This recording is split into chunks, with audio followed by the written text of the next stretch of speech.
is an Unspoiled Network podcast. This is Spoil Me, covering Fullmetal Alchemist, Brotherhood. Season 1, Episode 12, One is All, and All is One. In this episode, well, it turns out that Ed and Al's teacher also committed the taboo in a heartbreaking story that truly, guys, I wasn't ready. This show just keeps catching me off guard. I don't appreciate it. Welcome to Spoil Me.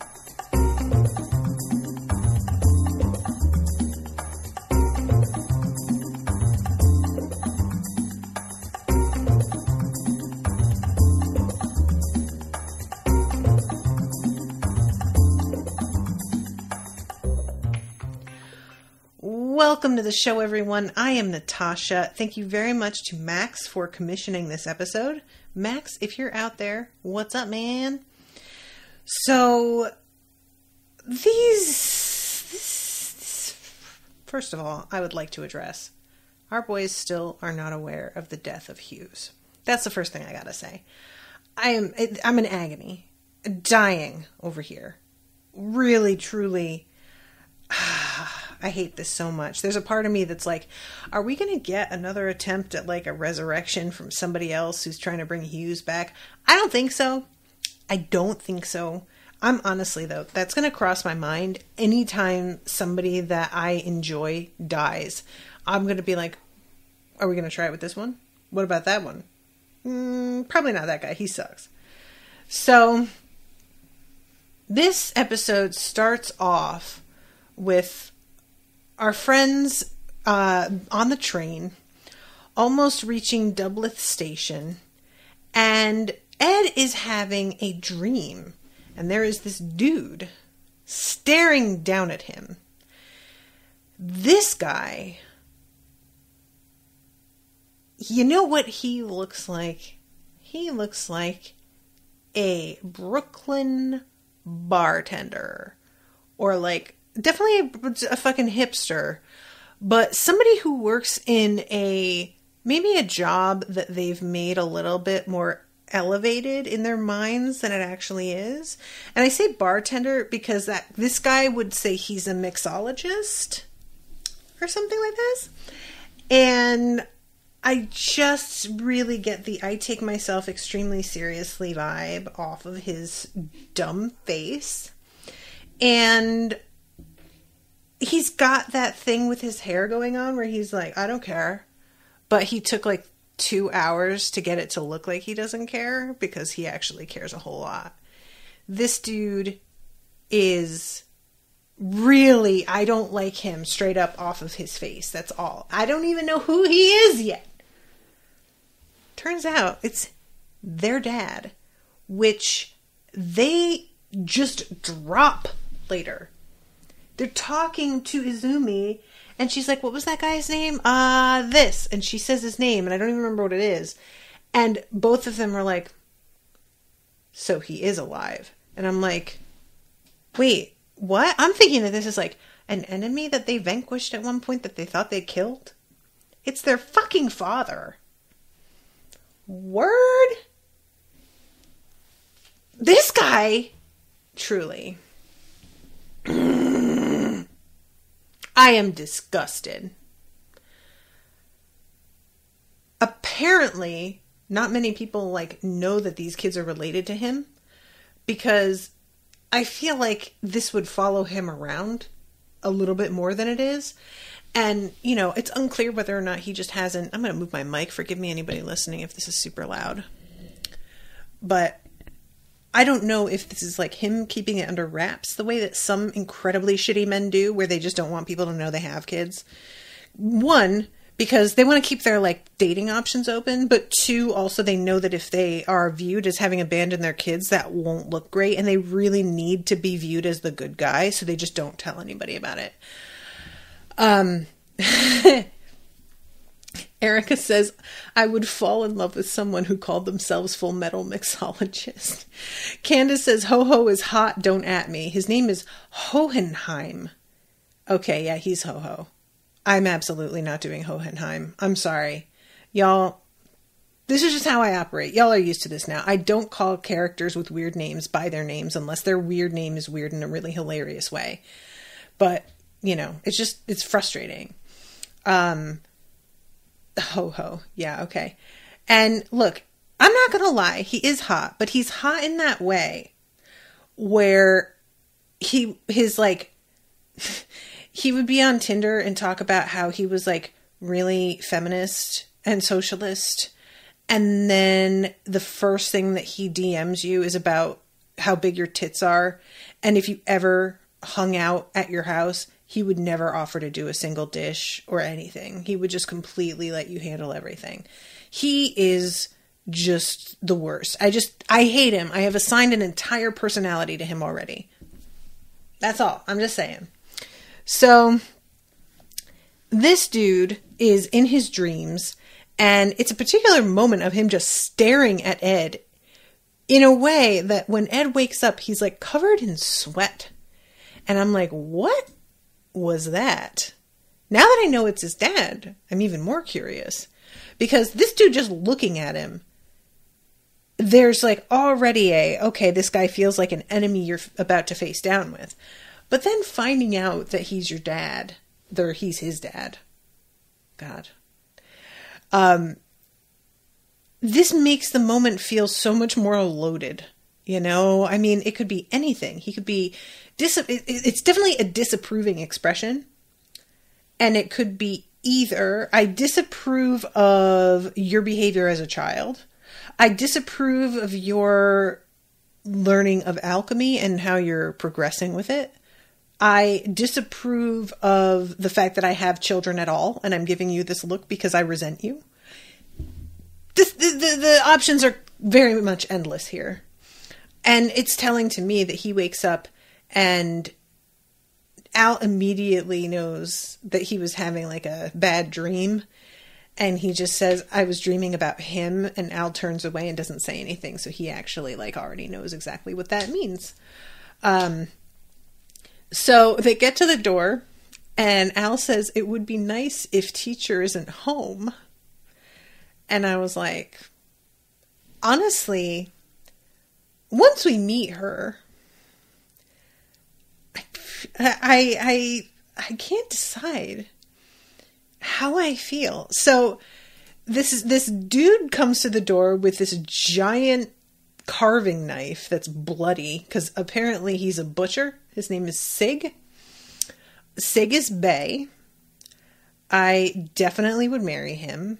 And I am a little bit in love with him already anyway. Like, just gonna put that out there. He is a big, burly man with a bit of a belly, a beard, and he is extremely supportive of his wife in a way that I find very valuable and endearing. So, Sig forever. I'm just gonna go on record here and say that. So, he leans into this little like bedroom window and this tells a figure that we do not yet see, the Elric shrimps have come to visit. And I should mention in relation to their size, in the flashbacks in this, and I'm sure that we've had this perspective before and I just never noticed.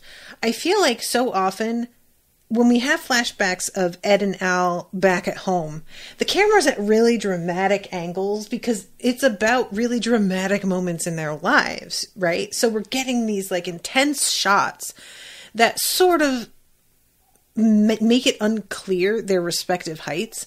But in one of these, there's just the two of them standing very clearly next to one another. And I didn't realize that Al was already taller than Ed, even though Ed is older. So now I'm beginning to realize why it is that Ed is so like fucking sensitive about this, you know, that his younger brother was already beginning to outstrip him. But anyway, not important. So they hear her say, I am feeling a little bit better. So let me come to the door. And Ed says, I guess she hasn't gotten any better since last time. And then the door opens and he is kicked in the face into the building across the street. And then this woman comes out, and we only see her in silhouette at first, and she has glowing red eyes, and she's got these, like, I think they're meant to be dreadlocks that look really similar in some ways to the style of hair that Envy wears. So I was like, wait, is this? But no, it's not. It's just a coincidence. And she says, "Hello, my stupid pupil. I hear you've become one of the military's dogs." Look, she kicked him in the face with no provocation whatsoever. I don't love that. But then it seems like she does it because Ed has joined up with the machine and the state, and she is like, it sounds like low-key ACAB. And I do like that. So already I'm feeling like extremely back and forth about her. Then she turns and sees Al, who is shaking, and her face immediately goes gentle. "Al, look at you. You've gotten so big." And as we find out later, she fucking knows that Al isn't in there. I don't know how quick she figures it out, but she figures it out. So he hands her, or he holds out his hand for her to shake, and she does one of those like flip over her shoulders, flat on his back kind of moves. And Ed says, "You have a lot of energy for somebody who's not feeling well." And she's not feeling well. "What are you talking about? I'm perfectly..." And then she just vomits blood. It's extremely unnerving, guys. Look, vomiting in, like, at all, we don't love it. When it's blood, I mean, there's only so many times a day that you can do that and you just don't have any blood anymore. Like, I hope she's staying hydrated. At least Sig is looking out for her. He says that she shouldn't exert herself, and she's like, "How sweet of you to worry, dear." And then just like has this extremely soft moment with him surrounded by hearts after kicking the absolute shit out of these two literal children. So that's that. So then this is when their dad gets brought up. Ed is asking her whether she knows anything about the Philosopher's Stone. And Sig says there was one alchemist from Central who knew a good amount about it. And they say, "Oh, who was that?" And it takes a minute for her to remember his name. And then she's like, "Ho ho." And Ed looks at the floor and looks like he either wants to cry or punch somebody.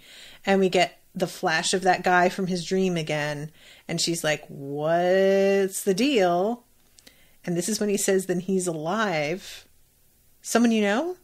Al says, "He's our father." And I tell you what, guys, I just genuinely went,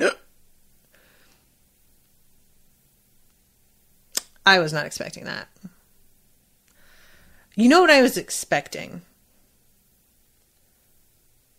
A weird run-in. This is, and I like to do this when I come across something that's done well in a surprising way that it isn't usually done in. So I think all of us have watched really silly dramas. I'll take like the Vampire Diaries for an example, where like the characters take themselves pretty seriously, but also it's really like soapy, you know, and a little bit overdone. So in those kinds of shows, you get an inkling something's up with somebody's like relative, but you don't see them. And then there's a huge like fight in an alley, and they are almost about to die. And then this mysterious figure steps in and beats the hell out of the person who's about to get them. And the camera slowly pans up and the person is revealed and looking down at them going something like, "Wow, you haven't been practicing," or something fucking snotty. And then the person on the ground who almost died says, "Hi, Mom." Credits! End of episode. We're all on tenterhooks. Oh, Mom! And she can fight! What's she doing here? Who is she? What is there? I don't like it. I don't like it. I don't like it. It sucks. It's so cheap. It's so cheap, guys. It's always one of those things where it's like, this person is meant to like not care about their child, but also happens to be there right in their moment of need. And like they were keeping an eye on them. And you can't have that both ways, you know? I don't think it feels right for the way a lot of these characters are meant to be portrayed. That is, unless you have somebody who's like, I wanted to be there for you, but I literally couldn't for one reason or another. I was being kept away. But usually when that's how it goes, their like little meetup is not like that. It's often, I'm going to casually stroll into your life like nothing happened, even though I abandoned you. And then I'm going to like make you think that I might be here to stay and fucking bounce because I was only paid for 4 episodes. I'm not on contract for the whole season, so I'll see you later. And this, having them hear secondhand about their dad in this way from somebody who isn't even aware who their fucking dad is, that feels right to me. When you are, like, they spent a lot of time with this teacher. It's very clear that as much as they are intimidated by her, they have an affection for her in a way. And she never has heard their father's name. So when she says it to them, it's like not even on her radar. This could be someone related to them.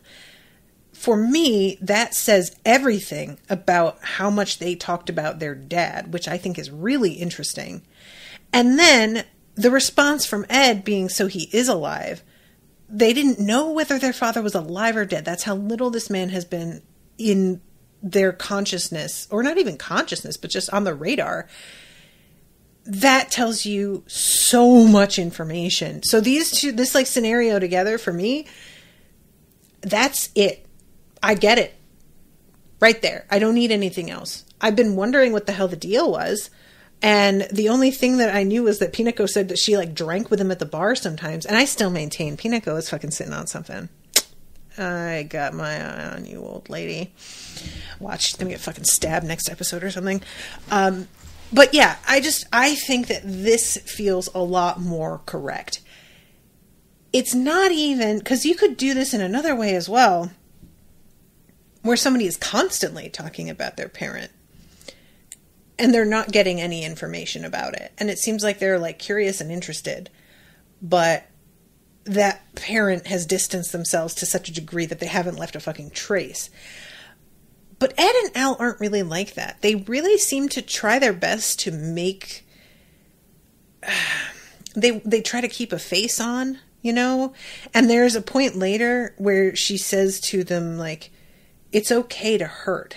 Because they're trying to look on the bright side of having lost their fucking, like, body and arm and leg. And I appreciated that so much. Y'all... It's okay to hurt is just like, that should go on a shirt. That should be a fucking bumper sticker. How many of us judge ourselves for the fact that we are hurt by something? It's wild. This is what happens when fucking toxic positivity takes root and gets a hold of you. Everybody like has gone so hard in the focus on the positive. Think about the things you're grateful for. Don't wallow. That feeling upset about anything is seen as like some sort of weakness or you giving in to self-pity. And like, fuck that. You know, things hurt. We're people. And this is the kind of thing, this is part of like, I was talking with Rashawn about the role of different friends in our lives. And there are only a couple people that I feel like I can be completely honest with. One of them is Candace, who is in the chat right now. And the reason for that is that Candace and Rashawn are not people who leap to, well, have you thought about it this way? Because, look, yes, I have. I have thought about it that way. Because I constantly doubt my own emotional response to everything all the time, every day. So when you text somebody and you're like, this fucking bitch said XYZ, and you send a screenshot, if they reply with, well, I'm sure she meant well. I mean, what she was trying to do. No. I made it clear what I want from you right now. And what I want is for you to go, yeah, fuck her. Thank you. And we're done. All I needed was for somebody to vent to and agree with me. That's what I need. I don't need you to be like, well, but have you stepped back and considered? Of course I have. I already feel guilty for calling her a fucking bitch because I know she doesn't mean to be. But that's not what I need from you right now. I need to get to feel that she's a fucking bitch. So let me. Okay? Toxic positivity won't let you do that. That's the thing that happens. Then you start to get into the, I shouldn't feel that way. I should really focus on the good things about her. I shouldn't. And by doing that, what you do is you press it down. It's not gone. Focusing on the good things does not make your feeling, your response emotionally to whatever just happened disappear. It would be so cool if that was how it went. Oh, that's how people pretend it goes, right? No, that is not how it works. All it does is push it into a corner. It's like you've got people coming over and there's too much shit to clean up. So you just open a closet and you just put everything in there. That closet is going to pop open right on top of your guest one day. They're going to think it's a coat closet. They're going to open it and put their coat in it, and they are going to get crushed to death by all of the fucking baggage that you have piled up that you haven't dealt with. Just feel the thing. Just do it. It'll be okay. And look, when I say just feel the thing, it'll be okay, what I mean by that is maybe once you've let yourself feel it, you'll get past it. You'll realize my emotional response to this is not really rational, and it's not fair. I really do need to step back. That's great. I have that happen all the time. I will get so angry about something, and I give myself half an hour, and then I'm like, wow, I just needed to eat something. That's what that was. Sometimes you let yourself feel something, and all of a sudden, you've got 12 other things that you're like, and this, and what about this? And that's when you realize, okay, maybe this is an actual issue that I should talk to them about, because this feels kind of big, actually. And that's also good. But not letting yourself feel it at all, that is when it sneaks up on you or them. And all of a sudden, you're just like listing, like Hamilton, 30 things that they did over the past year in fucking alphabetical order. And they're just like taking it like fucking repeated gunshots. And you're just like left afterwards going, I don't know how that happened. I'm sorry. I just didn't mean to do that. And it's just, you know. So what I'm saying is all of us need therapy. Thank you for coming. Okay, so moving on. This with their dad too. It feels like, okay, we're setting up to meet him soon, and I am not excited about it. I don't want to meet him. There's nothing to recommend him in the memories that like we've got so far, which mostly do not include him in any way. I feel like if that's how it works, then that's a bad sign. You know, when they think back on like the days that they were happiest, he's not there in those either. It's them with each other. It's them with their mom, you know? Sorry, in the chat, Candace says, how many times have I texted you an absolute rant only to walk up myself to the end and say, fuck, I'll have to apologize, huh? See, exactly. See? And I never tell Candace, bitch, stop it. I'll just be like, oh yeah, that sucks. I will say for myself, and then I will say the thing that like, it's not even, you know, in defense of the other person. It will just be like, they might be being a bitch to you, but I might have been a bitch to you here too. You know? This is what we need from people. We need some... So thank you, Candace, for being such a good friend. I love you. All right, so this is when Ed says, it's all because of that bastard that our mother's dead, and if it wasn't for him... And we go into a flashback. We see them talking in the hall. There's some agitation. he is standing there, like, pretty much looking like he is about to go out. He's in a full jacket, and this is when he gives Ed the very withering look, his suitcase in hand as he walks out the door. I mean, this is a moment where if I were in Ed's shoes, I would read it as he left because he does not like me specifically. That's how that felt. It was him going, these fucking kids, and then taking off. 100%. You know, this is one of those things that, growing up, my parents fought a ton, and I wanted them to get divorced because it was so clear they were not happy together, and they never did until I was like 19, and it sucked. And yet, I would see in all these movies and stuff, kids who were dealing with divorce, and they would want their parents back together really bad, which I could not relate to. And they would blame themselves. Are you guys getting divorced because of me? And I was like, bitch, what? No, this has nothing to do with you. How would that even work? I never blamed myself. I was always very aware that my parents were just bad for each other and had their own issues and needed to go to therapy also. So I just couldn't relate. But then a moment like this, if any kid went through that very instant, okay, I get it. If you blame yourself, it feels like he wants you to. Honestly. You know, like, I hate him. So then, in the morning, they're having breakfast, and Ed asks, why isn't Dad here?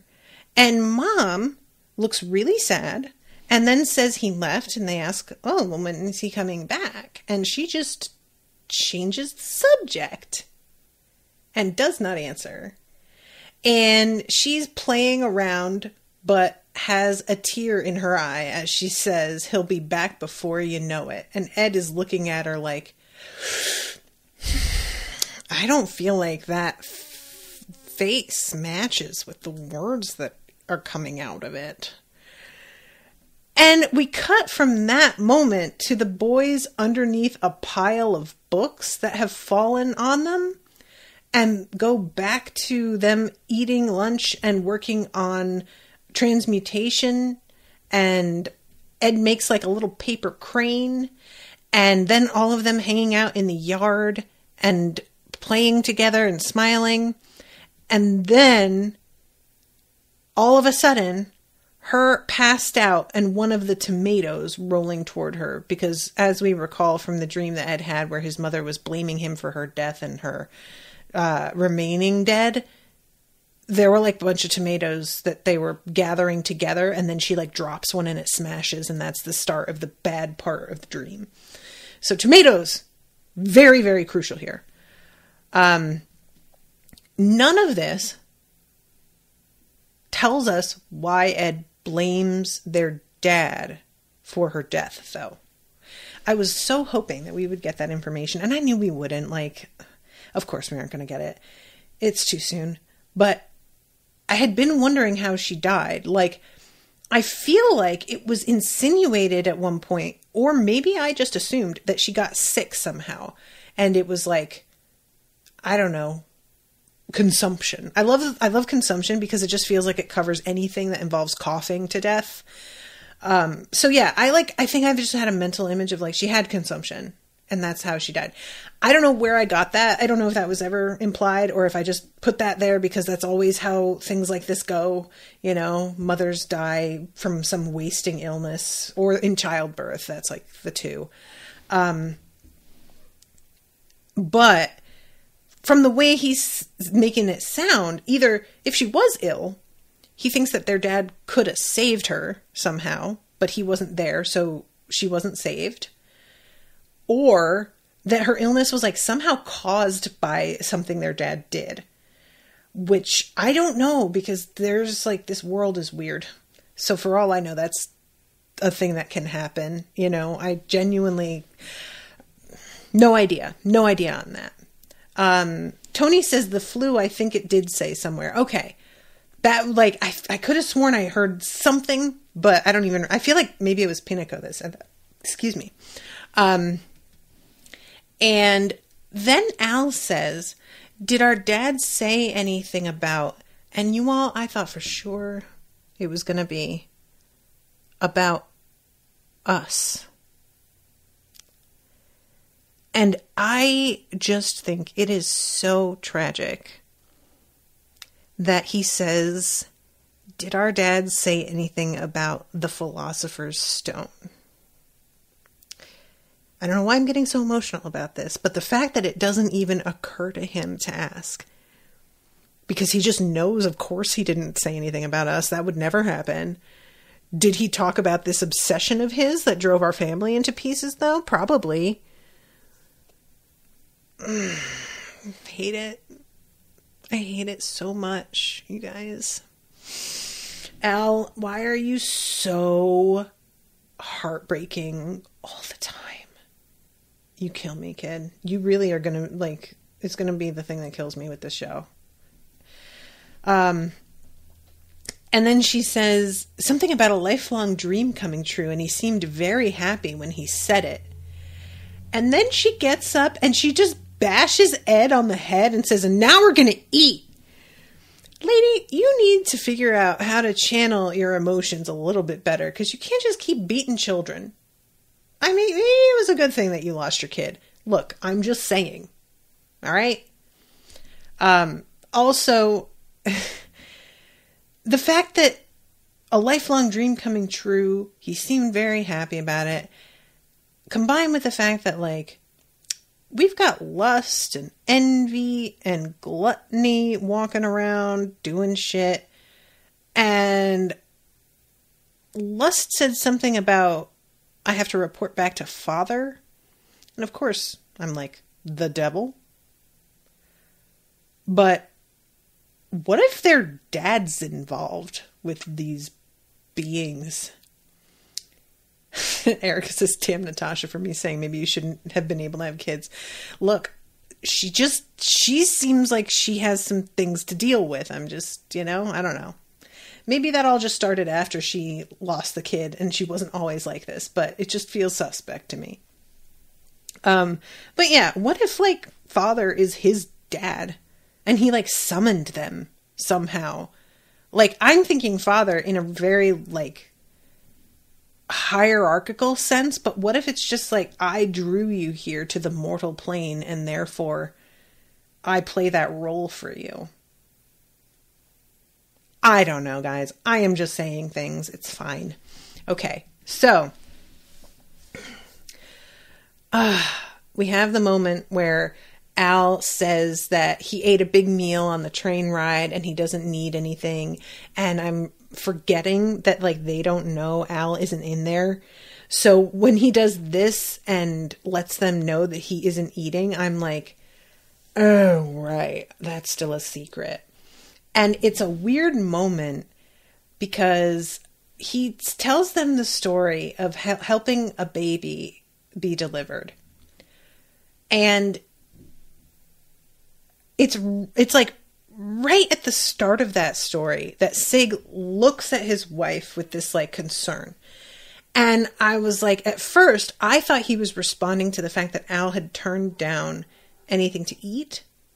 So I was like, oh, does he know now?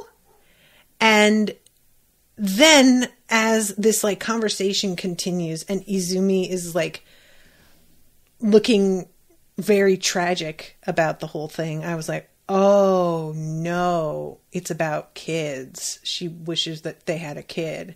And sure enough, we had Sig look away from her and close his eyes in grief. And I was like, all right, what's going on here? And I'll be honest, I really thought that was going to be connected to her throwing up blood.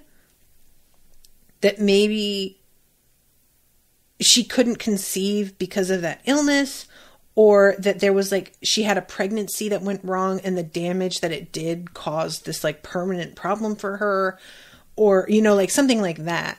And I won't say it's totally unrelated to the conception, but it's not what I thought, like a physical result, So, all right, I'm going to have to jump ahead a little bit here. We have them encountering her for the first time in their town as there is a huge flood. And we see everybody building up these, using sandbags to try and create a barrier so that the whole place doesn't get fucking flooded. And it's too much. It starts to come over the side of the wall. And she just fucking saunters up, all business. She looks like somebody who just got like cursed at by an employee. And she is about to go find the manager and have a whole talk. Not like in a Karen way, but in a like, have you trained these people? She's going to blame the manager for it. She's like definitely somebody who, she knocks it up to the next person in charge who is responsible and is like, this is fucked up on your watch. What's your problem?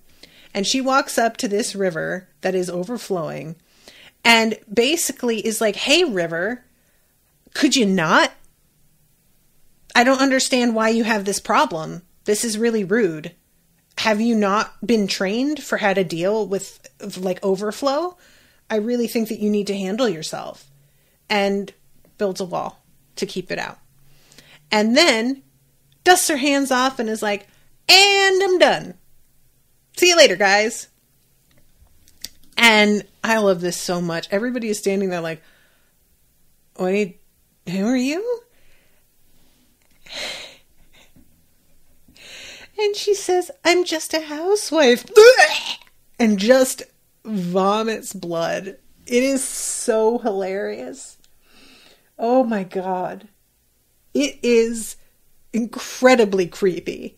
It really is. Like, I'm sorry, guys. It really is. You know, like it would, in reality, like the whole bottom of her face and probably her clothes would have blood on it every time this happened. Like she'd have to just wear a fucking poncho and carry wet naps with her everywhere. This is the worst. Ugh. Anyway. So Ed and Al come running forward after seeing this fucking rad display and ask if she will be their teacher, but they do so by saying old lady. And they keep saying old lady. And eventually they realize, oh, that's the part that's pissing her off. And they say, please teach us, pretty lady. And she says, no, I don't take on students. Where are your parents? And somebody is like, they don't have any parents. And all of a sudden she stops and is like, fuck. Okay. So she decides to teach them in the way that she learned. Which I appreciate that Sig later is kind of like, look, I trust you and I love you and apparently this like did work for you, but what if they die? And she is like, they're not going to die. It's going to be fine. There is so much food on that island. So she tells them, what is it, like a week they've got? This is your introductory training. If you do well, we'll move on to the main training phase. During this first stage, the use of alchemy is totally forbidden. One is all, and all is one. 1 month, my bad. You have 1 month to figure out what it all means. And you have to find the answer, and if you don't, I'm sending you right back. And she tosses a dagger onto the beach, and they row away. They don't have like a fucking tent. They got nothing.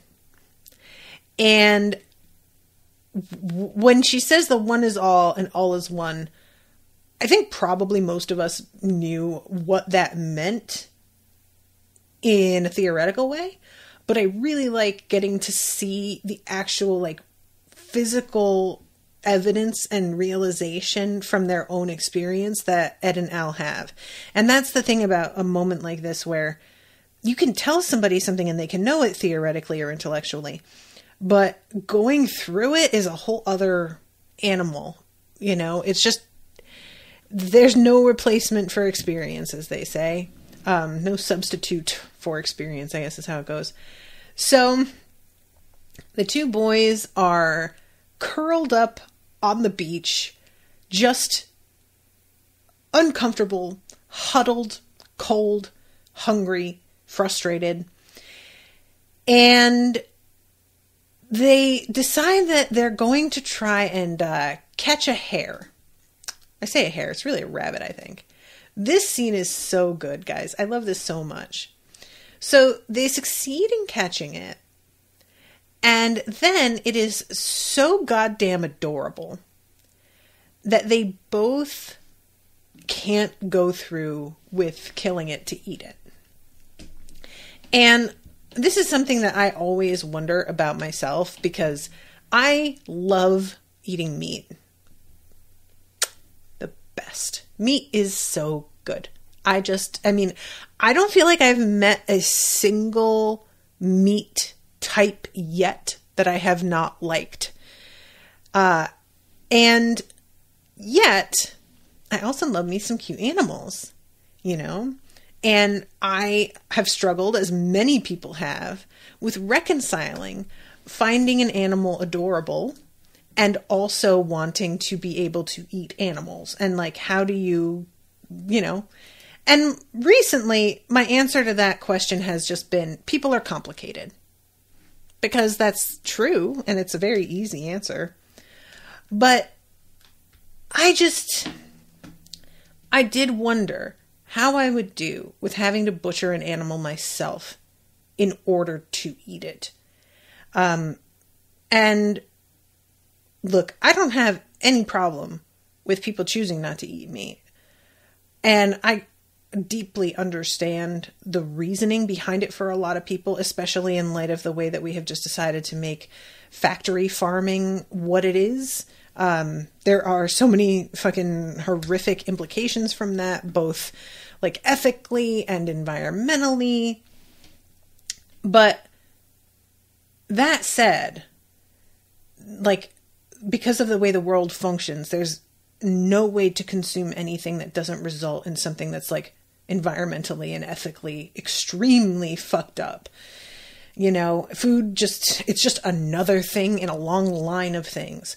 So as much as I understand it, I just feel like there's a lot of things that are vegetarian that also fall under that umbrella for me. And I just, and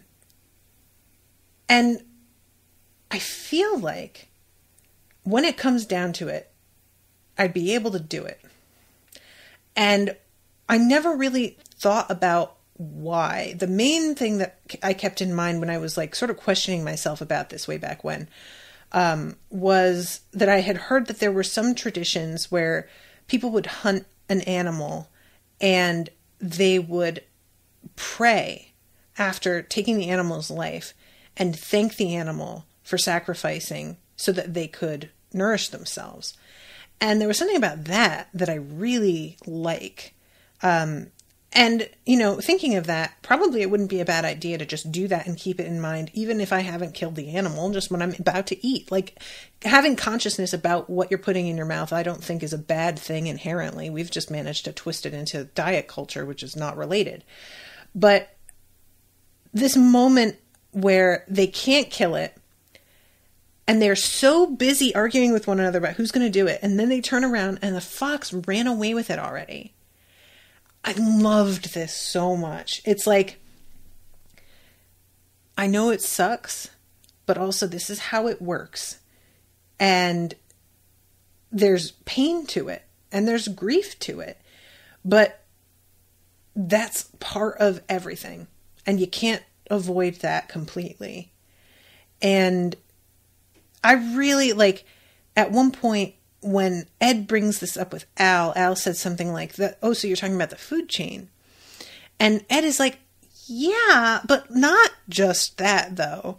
And I really appreciated that, clarification, because I feel like I get caught up in the food chain of it rather than the sort of spiritual implications of the fact that everything requires everything else in order to sustain itself. It's just really, it's a really beautiful, complicated, frustrating reality. And Damien says, experience of being from a dairy farmer family. Yeah, I worked on a goat farm for a while, and they made goat cheese, but they also did occasionally have to butcher animals because they were injured or they were older and suffering, or, they didn't really like do it to sell the meat. Usually the animal was kind of too old for that to really be a viable thing. But I never saw the butchering happen.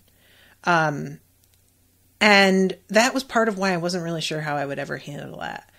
I had to administer shots once, and doing that was hard for me. But, I don't know. It's all a very weird question. Zajagi in the chat says, Mother Nature be like, if you're not going to do it, I'm going to do it. Honestly, that's like a pretty succinct way of putting it, truly. And like I said, it's not like this bears any real resemblance to something like factory farming. I'm not trying to compare those two things, like, obviously. But I just do like the acknowledgement of this. Like, this is how it is supposed to work. And consuming an animal's flesh is not an inherently awful thing. It's difficult because as human beings, we have learned to develop empathy in a conscious way. And that's a beautiful thing in a lot of ways. And it creates some like parts of civilization that are valuable and important, but there are going to be some, quote, pitfalls to it. And I say that with quotes because, like, I hesitate to even want to call it a drawback. It's just something that we have to cope with. If you're going to learn to have compassion and sympathy for other creatures, you're going to have to learn how to live with that coexisting beside doing what needs doing, It's a difficult question that I think a lot of us struggle with all the time. And, it's even like slightly less dramatic circumstances. Like when people are like, well, what makes this animal okay to eat? But that animal is like a pet. And eating that kind of animal is considered really fucked up, but eating this kind of animal is totally normal and whatever. I like that kind of thing just has never really been a stumbling block for me. I've always been the kind of person that's like, look, I love my cats. Don't get me wrong. I'm not going to butcher and eat my cats, but I'm not going to say I would never eat a cat. I might eat a cat. I don't know what's going to happen. I'm not taking cats off the table. I'm just saying I'm not going to eat my cats. I couldn't do it. But we have a whole thing. Of course I'm not going to eat my cats. I'll eat your cat. Give me your cat. It's fine. If we're all starving to death, guys, I'll tell you right now. You give me your cats, and I'll give you my cats. I won't give you my cats. What am I saying? Give me your cat. I'm not giving you my cats. Fuck that. Okay. Candace says I would eat my kids. You know what? I would eat the dog from next door. Fucking would not stop barking today. Goddamn. All right. So and what leads them to like eventually having this epiphany is because Ed, he wakes up and he's super hungry and he has like a weird sort of Looney Tunes moment where he looks over at Al and just sees a giant turkey drumstick and is like, yeah, and fucking bites him. It's not a turkey drumstick. It's like that anime meat, that kind that Luffy always is eating. And Al like kicks him off of him and is like, what are you fucking doing? And without missing a beat, Ed spots all these ants and starts eating the ants. And in the midst of eating the ants is like, ugh, takes another bite. Ew, it sucks. Takes another bite. And I was cracking up. Like, I really wonder if you're that hungry and you eat an ant, will it be gross or will it be like gross, but also yay, yum, like, I don't know. So many people around the world eat insects, and that's another like sort of taboo with our culture. Even though insects are extremely high in protein, they are very easy to farm, they are prolific, they're just a massive. There's a woman that I know personally who works for a company that makes cricket powder, and it's protein powder made from ground crickets. Extremely good for you and high in all of these like minerals and nutrients and protein. And their whole deal is they're trying to make it more mainstream. And I know intellectually that that is a thing, but I cannot get past it. I'm sorry, kids. Couldn't do it. If I were in this situation, all right. But I'm not. I can just go get chocolate protein powder. I don't want your cricket powder.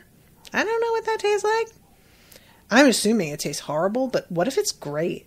What if it's delicious and I'm just totally missing out on this entire like corner of the market? Ugh. Let's see. Damien says somebody photoshopped one of those PETA billboards by indicating where they'd draw the lines, including apocalypse for house pets. That's fair. See? We all have our boundaries and we know where they are. And when people just try and be like, well, what would you... And they act like it's a real trump card. And it's like, no, circumstances change. My mentality changes. That's how fucking people work. I don't know why you think that's so mysterious. Erica says White Josh's Ant protein bars. Oh my God, Erica. I forgot about that. That's a Crazy Ex-Girlfriend reference for people who are like, White Josh. Yes, it's a thing and it's very funny. I forgot about that. Yeah, this lady constantly is trying to push cricket powder, especially because like I make, you know, some more unusual foods. And so she kind of seems to think I'm like a good market to, I'm sorry, girl, ain't happening. Ain't gonna happen. So then we get the montage of them figuring out how to capture and kill a rabbit, and they apologize to the rabbit, but they still do it. They are able to fish using poles like spears to stab the fish in the water. At one point, a couple of the little fox cubs come running over when they're eating their dinner, and they feed the fox cubs a one of the rabbit legs. And they're laying on the beach, having had a fire. And I will say, their sleep situation has not improved. They're still just laying right out in the open on these, like, palm fronds. And I really think, boys, that you probably could have done better than that. I feel like you could have constructed some sort of shelter in a month.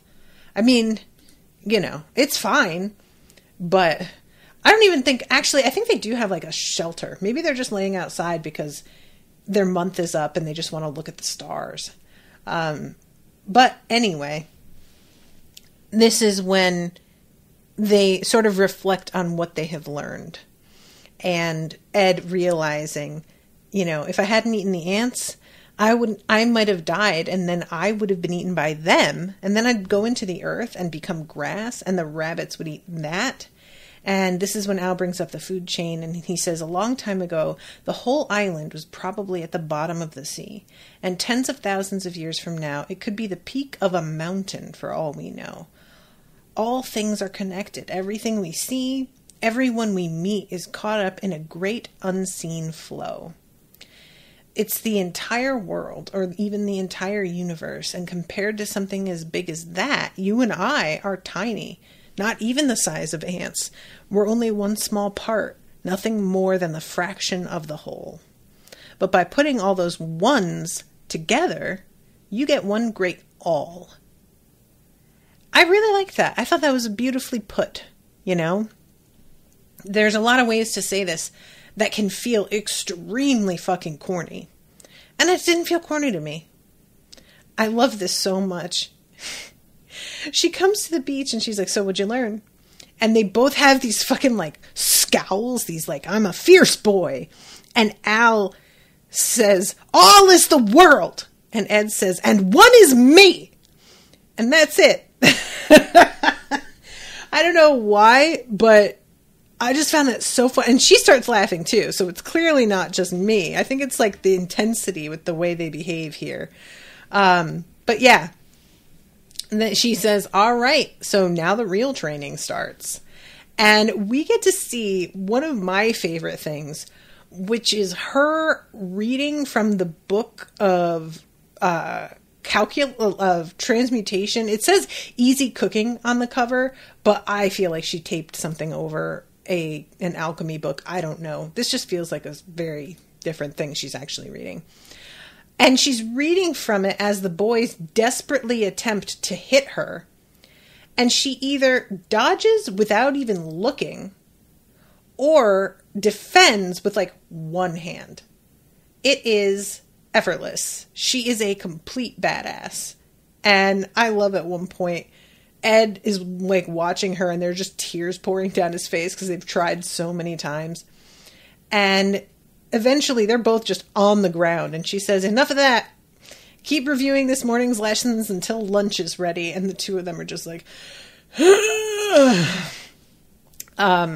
so yeah, this whole bit, whenever you've got somebody who is like dodging without even having to look, that is some fucking badass shit.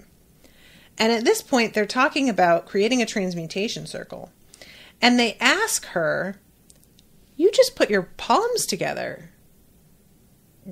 How do we do that? And she gets real cagey and is like, maybe you will find out. And there's a real tone to her voice when she says this. And then in the present, she confronts Al and Ed because Ed converts without a transmutation circle.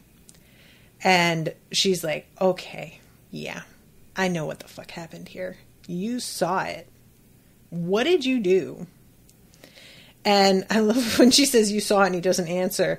And then she's screaming, you saw it! And she's the size of a fucking drive-in movie theater screen. And he's this little fucking like whimpering, flailing figure way low down in front of her.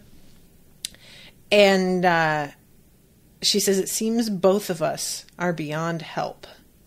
And tells the story of how she was pregnant and she lost the child, and she did the same thing that Ed did. She tried to bring the child back from the dead. And the injury that she sustained is all internal. She didn't lose any limbs or anything, but her organs, there are like parts of them missing. So she's still alive, but she's paying a price continually. And we see this like awful thing that I guess was going to be the baby in a cradle, I think, because there's like a weird sort of like half basket. So I'm assuming that that was meant to be a cradle. I don't know what, because, you know, I'm not really sure how this works. Do they take the body of the person they're trying to bring back and like place it in the circle? Like, is it supposed to be that you present the skeleton and the flesh and life is supposed to form around that? Or are you just trying to pure create something out of thin air? Like from scratch, so to speak. But yeah, anyway, she just completely breaks down here as she realizes that she failed. Whatever she did was a real, like, monstrosity.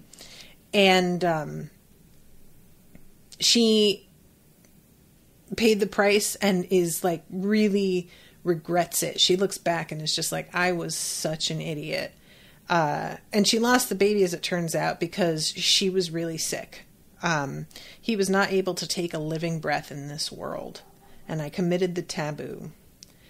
And so, yeah, she knows exactly what it is they're going through.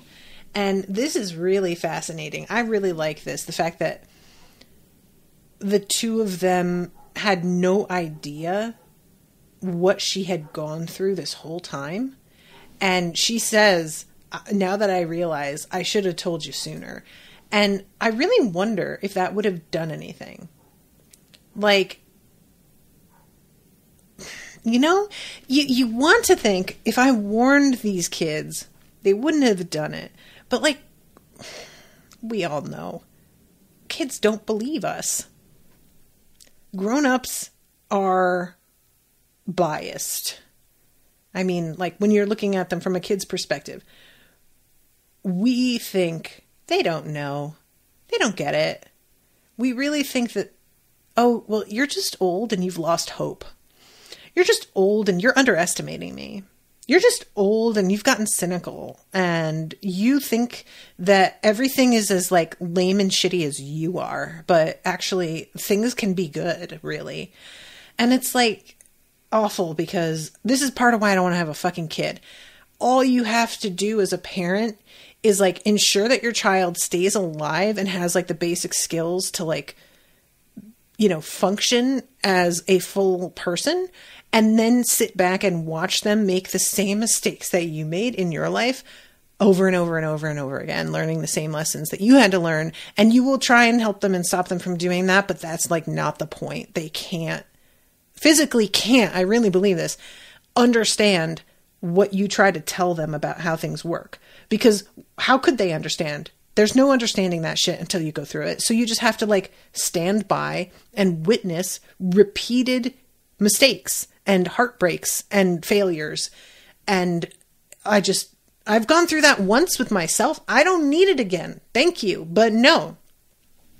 So her saying, I should have told you earlier, I'm not like blaming her at all for thinking that is something she should have done. I understand that and probably would feel the same way in her position. But I am not really thinking it would have made any difference. If anything, I think that maybe, I was going to say Al and Ed, but I think really maybe Ed, would be like, well, she just didn't do it right. You know, like she got close. Look how close she got. There was like part of a body there. It almost worked. Because that's the thing. Whenever you just want something to be true, you focus on the part that feels like it's closer to being what you already want. That's like how our brains fucking work. He wants it to be true. So he's going to look at the fact that like it almost did work. There's clearly like some greater power you connected with somehow. And I just think he'd do it anyway. It would have happened anyway. And this is the moment when Ed tries to be like, well, I have this really badass arm now, though. And Al is like, I'm able to make this cool list of foods I can't wait to eat when I get my body back. And this is when she says it's okay to hurt. And just like holds the two of them in this moment of real compassion after they have been so afraid of her. And it's really like extremely sweet and emotional. And Ed's like so sad, you guys. This is so heartbreaking. I just can't with the two of them. And they just keep saying, we're so sorry. Please forgive us. And I was like, I can't handle this, kiddos. It's too much. I don't like it. And that is pretty much the end of the episode. So here we are. The show keeps being very mean. Just mean. Just mean show. And Max, you're mean. I spent a lot of time yelling at Max on this, and I stand by that. I'm not apologizing for that. I am getting paid to yell at Max by Max. Am I a dominatrix? Am I like a psychological dominatrix? That's what I'm going to put on my resume. All right, guys. I love you all very much. Thank you so much for coming and hanging out with me. And until next time, toodaloo, motherfuckers.